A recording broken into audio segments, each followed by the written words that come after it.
Hello বন্ধুরা, ছোটবেলায় ভূত বা জিনের গল্প আমরা সবাই তো শুনেছি, কিন্তু আপনি কি জানেন বাংলাদেশে এমন কিছু ভূতুড়ে স্থান রয়েছে যেখানে এখনও রাত হলে মানুষ যেতে ভয় পায়। আজকে এমনই কিছু ভৌতিক জায়গা ও তার ভৌতিক হওয়ার রহস্যটা উন্মোচন করার চেষ্টা করব। Number 1, Dhaka airport road. Dhaka airport road ঢাকার ব্যস্ততম মহাসড়কের ভিতরে একটি অন্যতম রাস্তা।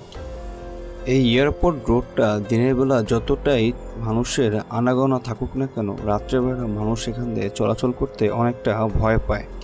সাধারণ মানুষের দাবি এটাই যে রাত্রেবেলা এখান দিয়ে গাড়ি চলাচলের সময় হঠাৎ করে তাদের গাড়ির মাঝখানে একটি সাদা কাপড় পরা কোনো একটি মহিলা চলে আসে এবং তার কিছুক্ষণ পরে গাড়িটি অ্যাক্সিডেন্ট করে। এবং অনেকের মুখ থেকে শোনা যায় অনেক পূর্বে এই রোডে একটি নারী তার পরিবার সহ গাড়ি অ্যাক্সিডেন্ট দুর্ঘটনার কারণে মারা যায়, এবং তখন থেকেই মানুষের এই রুটে যাতায়াত করতে সমস্যা হচ্ছে, এবং যার কারণে এই রুটটি এখন রহস্যময় ও একটি ভৌতিক রাস্তা হিসেবে জায়গা করে নিয়েছে। তো বন্ধুরা, আপনাদের ভিতরে যদি কেউ এই রোড ব্যাপারে কোনো গল্প বা ঘটনা জেনে থাকেন, অবশ্যই আমাদেরকে কমেন্টস করে জানাতে পারেন। নাম্বার 2, লালবাগ কেল্লা।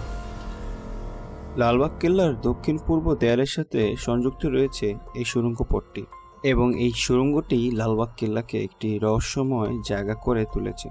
এই দুর্গটির নিরাপত্তায় নিয়োজিত যারা রয়েছে তাদের থেকে জানা যায় এই দুর্গটিতে প্রায় অনেকগুলো সুড়ঙ্গ পথ রয়েছে। এগুলো তখনকার সময় রাজার আমলে তৈরি করা হয়েছিল, আর তার প্রধান কারণ ছিল বিপদের সময় যেন এই সুড়ঙ্গ পথ দিয়ে পালানো যায়।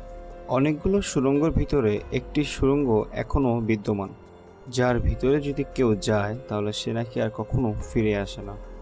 পরীক্ষা করার জন্য দুটি কুকুরকে গলায় শিকল বেঁধে ওই সুড়ঙ্গে পাঠানো হয়। শিকল ফিরে আসলেও কুকুরটি আর ফিরে আসেনি।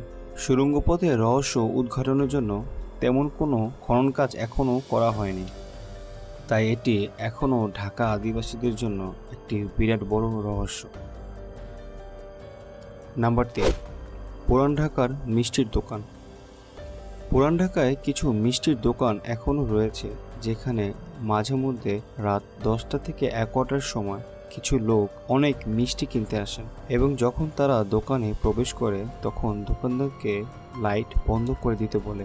তারা অন্ধকারে আসে এবং মিষ্টি নিয়ে অন্ধকারে চলে যায়, যার কারণে ওখানকার দোকানদাররা এখনও তাদের চেহারা দেখতে পায়নি, কিন্তু তারা এটা বলেছে তাদের উচ্চতা অনেক লম্বা। ধারণা করা হয় তারা জিন প্রজাতির। পুরান ঢাকার অনেকগুলো মিষ্টির দোকানের দোকানদাররাই এই ঘটনাটি জানেন। Number 4, Foy's Lake. এলাকাবাসীর মতে 1924 সালে এই লেকটি তৈরি করা হয়, এবং তাদের মতে এই লেকটি একটি হন্টেড লেক, এবং যার প্রধান কারণ হচ্ছে এখানে নাকি দুটা মহিলা ভূত ঘুরে বেড়ায়, যার ভিতর একজন সাদা কাপড় পরা থাকে এবং আরেকজন কালো কাপড় পরা থাকে। এবং এলাকাবাসীর মন্তব্য অনুযায়ী সাদা কাপড় পরা ভূতটি ভালো এবং কালো কাপড় পরা ভূতটি খারাপ। অনেক দূর দূরান্ত থেকেই এই লেকে ঘুরতে আসে অনেক পর্যটক, এবং ঘোরার মধ্য দিয়ে অনেকেই হারিয়ে যায় এই লেকের মাঝখানে, এবং যারা হারিয়ে যায় তারা নাকি আর কখনো ফিরে আসে না। নাম্বার 5, চালান বিল। সিরাজগঞ্জে অবস্থিত এই চালান বিল, এবং এই চালান বিলকে নিয়ে রয়েছে অনেক রহস্যময় ঘটনা।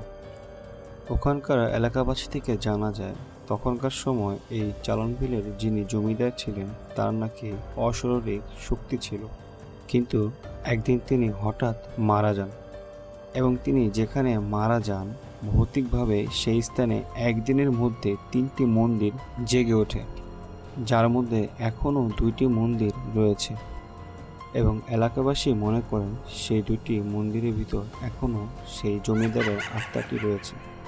মাঝরাত্রে যারা ওই বিলে মাছ ধরতে যায় অনেক সময় তাদের নৌকা ডুবে যায় বা কেউ কেউ হারিয়ে যায় সেই বিলের মাঝখানে। তো বন্ধুরা, এই ছিল বাংলাদেশের 5টি ভৌতিক জায়গা।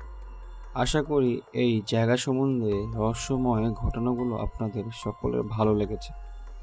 এই জায়গা সম্পর্কে আপনার যদি কোনো মতামত থাকে অবশ্যই আমাদের কমেন্ট বক্সে জানাবেন। আজকে এখানেই বিদায় নিচ্ছি। আল্লাহ হাফেজ।